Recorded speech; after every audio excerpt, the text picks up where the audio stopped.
Disclaimer before the start of this episode, I do apologize. The first minute will be having some audio problems. I wasn't aware of those, and when I started editing, I heard it. So I do apologize, and also I did not expect that, I have forgotten that I have had almost a professional recorder in my house for years at this point. So, yeah, um, I think if there will be a second season, it will be with a better quality. But for now, I am really, really sorry, and here it goes.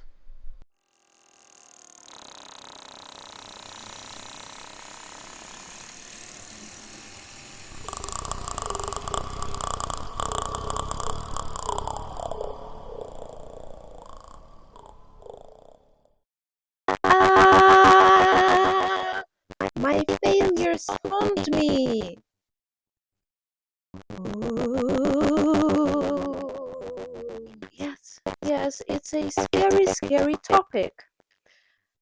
So, welcome to Jotunheim Whispers. And today, if you are seeing this on YouTube, you can see that I have a mic holder, which is my little lamb plushie, I guess. So, yeah, now I can hug my little friend, whose name is Sherb, and it's holding my mic for me. And just to talk more about the name Sherb, if you've played Animal Crossing, it's a character there, and so it's a potential island inhabitant for you. And so when I was playing Animal Crossing like a couple years ago, I spent like a whole day traveling through like thousands of islands trying to get this specific character because I saw him on a website, right? So I was trying to make my island perfect. And so, yeah, I had to literally start in the morning and I ended up looking for him till 3 in the evening, in the night, at night. Jesus, sorry. I'm hungry, that's why my brain doesn't work, or it's some other things. And so, yeah, that's why my little sheep friend is called Sherp. And now on to my failures. So, I've shared a success of mine which demanded a lot. And, well, my relationship with my failures is so tough that I can barely survive throughout any day. Here is why. So, it's almost obvious that I have OCD because my thoughts are so obsessive over like perfectionism itself, but also like, having everything be cleaned and organized to the way that, if someone moves a thing like a millimeter, I'm like going crazy. So that's one of the reasons, I guess, for my um intolerance to failures on my end. And well, the other thing, which is, I think, even more important, is that I am a professional musician and I was raised in a post Soviet musical community, and one of the like closest people was a relative that was very, very, very narcissistic, that was obsessed with me being the best and also being a slave, kinda. But that's for another episode. I will share that. And so my whole childhood, I was compared to all the other kids, other musicians, and I was forced to, be the best, to try to get the best score, even if it wasn't possible. For example, for example, once I had an exam for my piano, right? And I studied so hard, obviously. I had such a difficult program because I was one of the best pianists in our academy. And so I got, like, to not say the number because in Ukraine it's different, let's just say it's 100%. Like, that's the score I got for it. So it's a score that no one ever uses in our system. At least in my time, it wasn't used. So the teachers, like, even if your test was perfect, they would put it at, let's just say, 90, right? It would never be 100. Um, and I got that 100 for piano. And when I got the result, I immediately called that person that is now dead, finally. Sorry, but I will talk about them. You will realize why I am saying such horrible things. And so I said, hey, I got 100. Isn't that, like, I did it? And the response I got was, well, that's how it has to be. You must get 100. So I guess that's when my relationship with kinda failures starts. But that was the period of my constant success, which I miss so much. Now let's talk about my first failure. Oh my god. Alright, I have, like, this is the first time I am telling this story. So, I am in 10th grade. I am beginning to think about, enrolling into a university.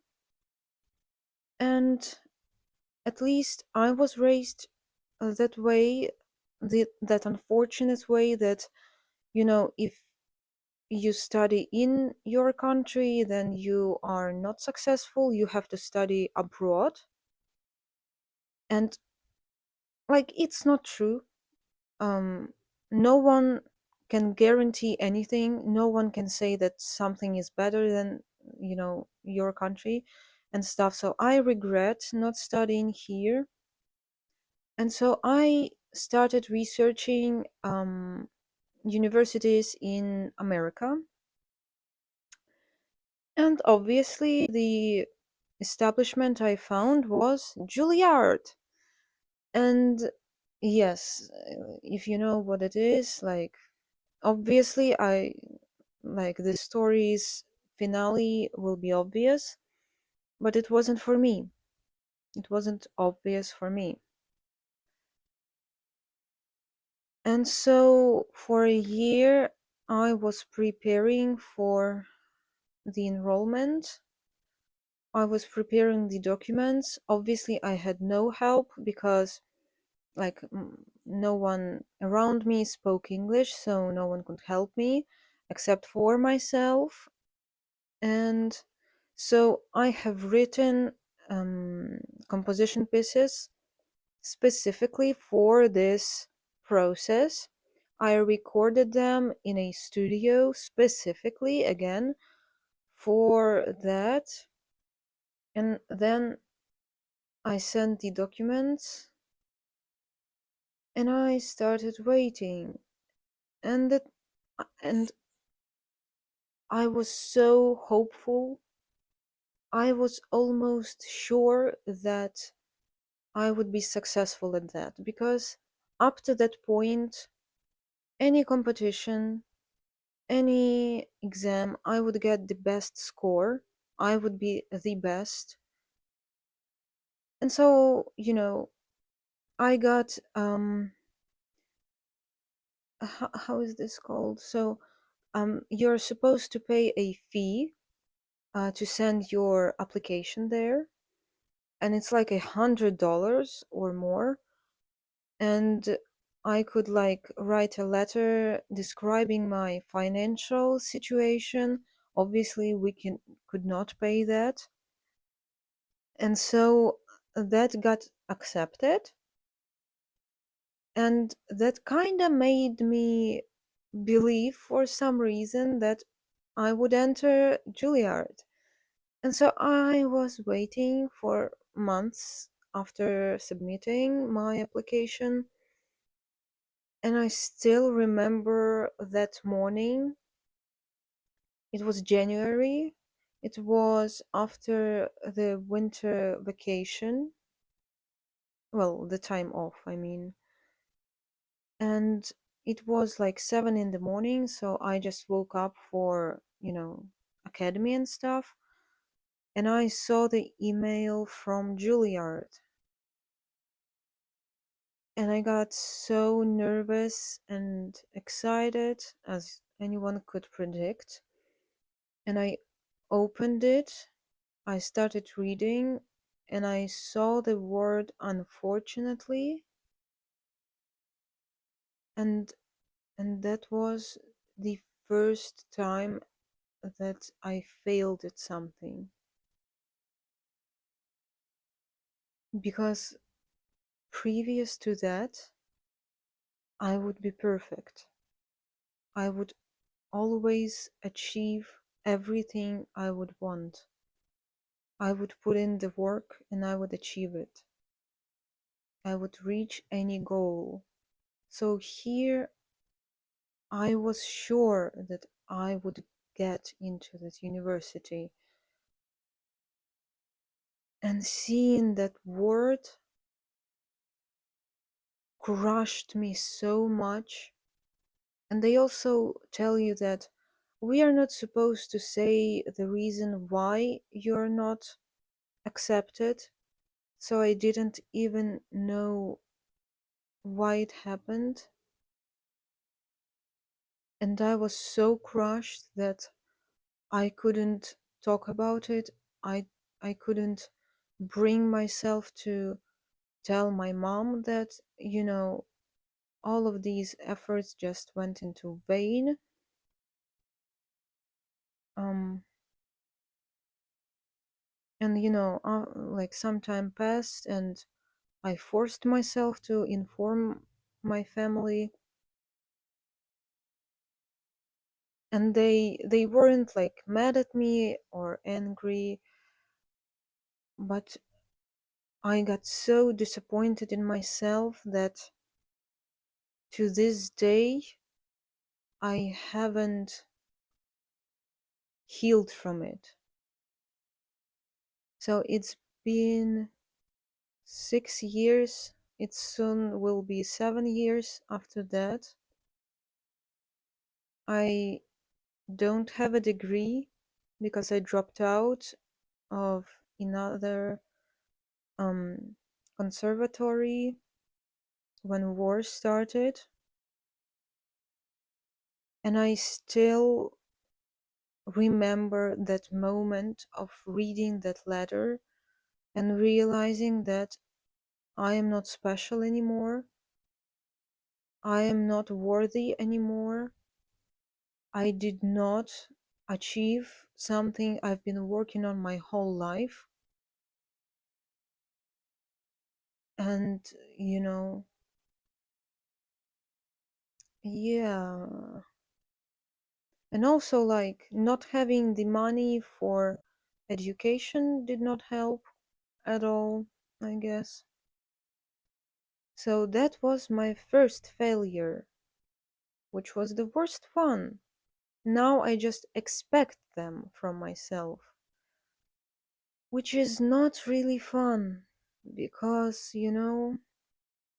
I really, really miss being that person that would just be the best, and that's all. I think that was the moment that just transformed me into someone who is scared and who is not confident. I don't know. So then, let's continue on. From that very, very positive thing, I got accepted into another musical like academy. Actually, I didn't even have to pass an exam. I think I sent them like my opera and some scores, and they just accepted me for free. So that was fun, but war started and I dropped out. And so I only had like 1.5 years there. I don't have any document. So no proof that, I was accepted as a composer. Yeah, so no degree. That's fun. But yet again, I was accepted into Berkeley Musical Academy or college, whatever, online course a year ago. And let me tell you this story. So it was a year ago, right? Yes, a year ago. It was summer, and I had like a terrible musician who was actually an actor and a terrible musician that I had to work with for a theater production. And like he had made a comment, not to me, but like in a conversation, he mentioned like, "Oh, I get it. I have a degree." And I'm not sure it was like directed, targeted towards me because we kind of were on a fence. We weren't in a great relationship, so thank God I'm not working with him. He was really disrespectful.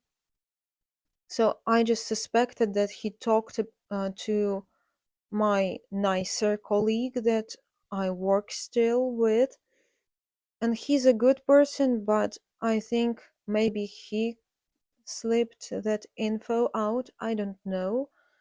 So the degree thing had me spiraling for years before that, obviously, as someone who achieved so much in their childhood as a musician who still is a professional musician. To not have a degree and the opportunities is killing me every day. And so I started googling, some maybe online music colleges, and Berkeley was the only thing I could find that was kind of accessible. And so I've had some hope, and I submitted everything, and I've got the recommendation letters and stuff like that. I have described my experience writing music for theater. And I remember it was the day of the premiere of Treasure Island that I was performing in, and I wrote all the music for, so it's like a musical. And I remember it was in the night before, the morning of the premiere, that I got a letter from Berkeley after, waiting, after submitting.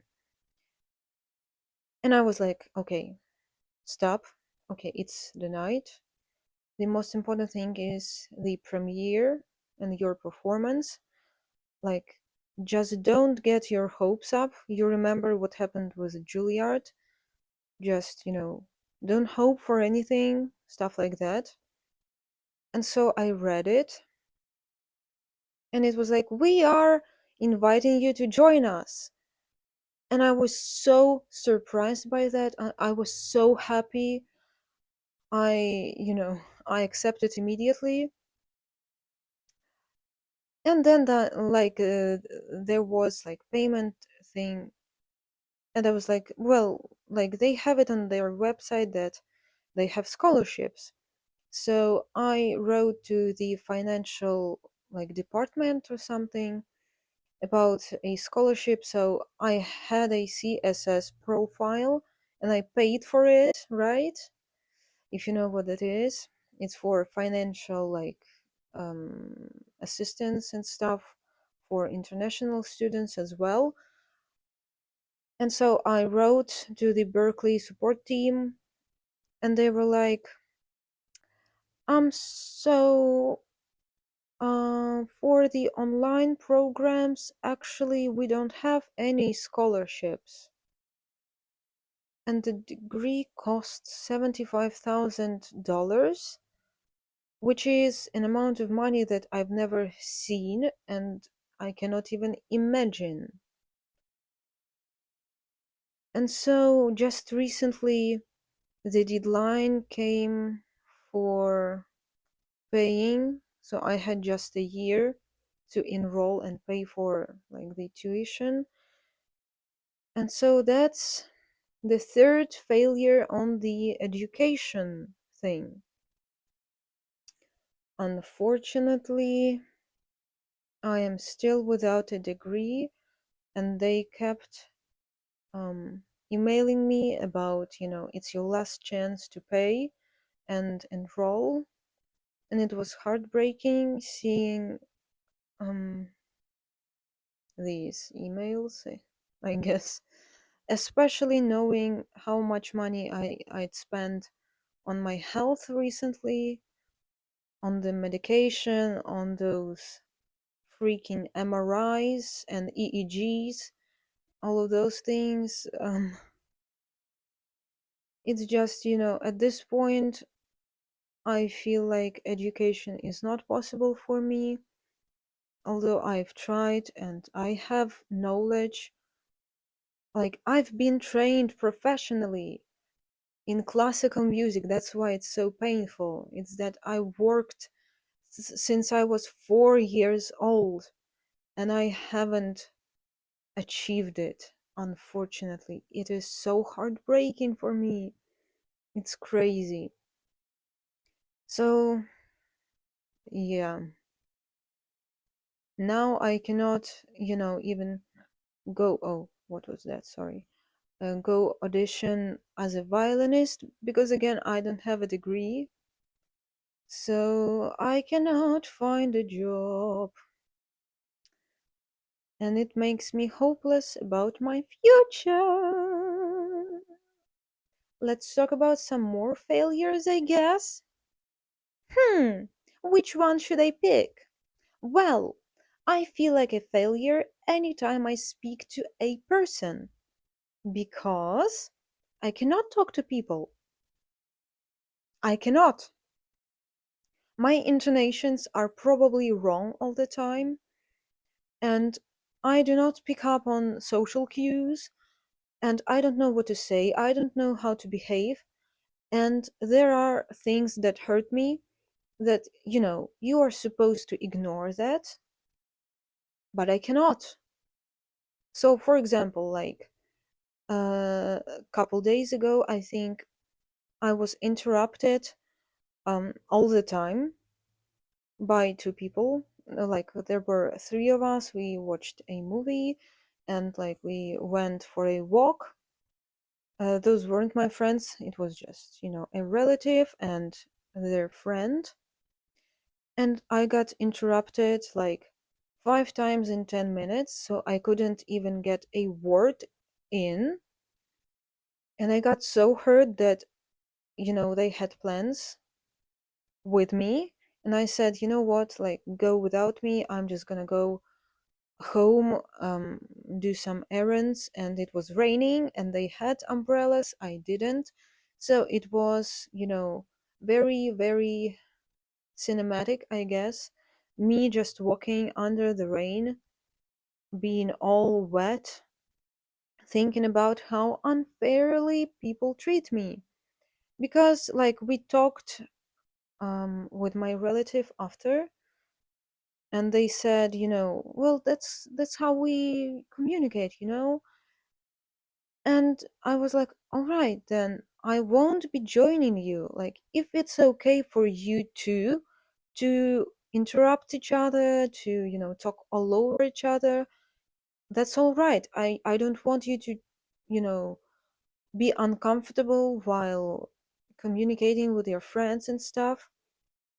But the thing is, it's hurting me. It's hurting me physically. Um, I am really upset because of that. So I'm just gonna stay home. I'm not gonna participate. And so yeah, I guess this is me failing as a human being, as someone who cannot just tolerate things that other people can. And well, well, as an artist and a writer and any type of creative thing, I am failing miserably, failing so hard. It's making me hate myself so much. But I will talk about it later because art and failures and successes is a whole other topic. And so, yeah, I feel like I keep making mistakes over and over again with anything, honestly. Like, any step I take is just supposed to be me failing, and it's really tough. It's, yeah. So, if you if you are someone like me, I guess I feel you, and I'm sorry that you could also feel this way. It is terrible, and existing like this doesn't seem fun because I keep thinking about my failures. Not every second, so at least that's good.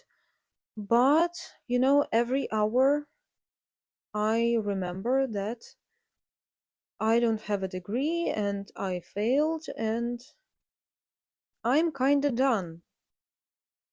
So, on this positive note, let's just end this episode. So, thank you for joining Jotunheim Whispers. I will see you next Friday, and in the meantime, you can listen to other episodes, or you can just search Jotun is. I just failed at saying my own name. You can search up frostjotun anywhere on TikTok, on Instagram, on YouTube, um, wherever else where you can, listen to music and stuff. I'm an artist, I am a musician, and stuff like that. So, yeah, thank you for listening. Bye.